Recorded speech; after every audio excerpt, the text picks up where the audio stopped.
Belasan makam di Indramayu disegel buat heboh.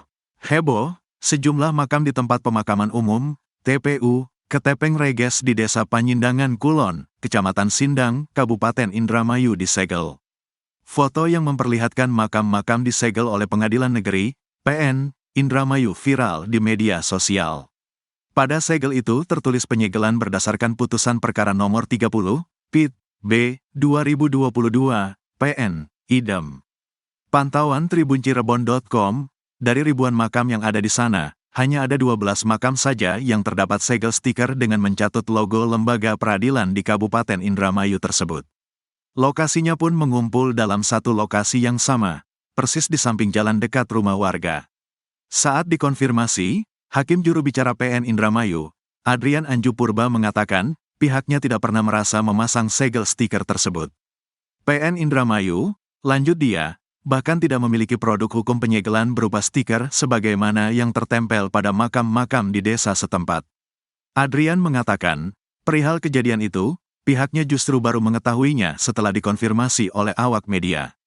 Informasi tersebut kami justru tahu dari wartawan yang datang kepada kami mengkonfirmasi kejadian tersebut, ujar dia kepada tribuncirebon.com, Senin, tanggal 14 Oktober tahun 2024.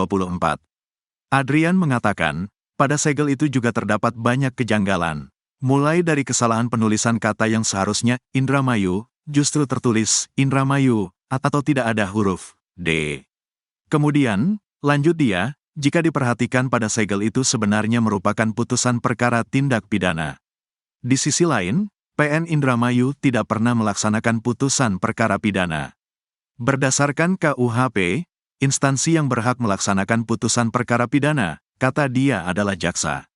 Sehingga PN Indramayu tidak pernah mengeluarkan hal tersebut, ujarnya. Adrian menyampaikan, yang dilaksanakan PN Indramayu adalah putusan perkara perdata. Itu pun, dilakukan sesuai mekanisme dan mengikuti KUHP yang berlaku. Selain itu, jikapun ada penyegelan, kata Adrian bentuknya berupa pelang bukan stiker seperti yang tertempel di makam. Adrian mengatakan, hingga saat ini tidak diketahui secara pasti siapa oknum yang memasang stiker segel tersebut. PN Indramayu juga belum mendapat konfirmasi langsung dari keluarga dari makam yang ditempeli stiker segel pasca kejadian tersebut. Sampai dengan saat ini kami baru mendapatkan informasi itu dari rekan-rekan wartawan, kami belum pernah mendapatkan pengaduan daripada keluarga yang makam keluarganya ditempeli stiker segel tersebut, ujar dia. Hal yang sama disampaikan Kepala Desa Panyindangan Kulon, Ono Daryono. Pemerintah desa bahkan sama sekali tidak tahu adanya penyegelan makam. Penyegelan itu diketahui pemerintah desa justru dari media sosial pada hari Sabtu kemarin.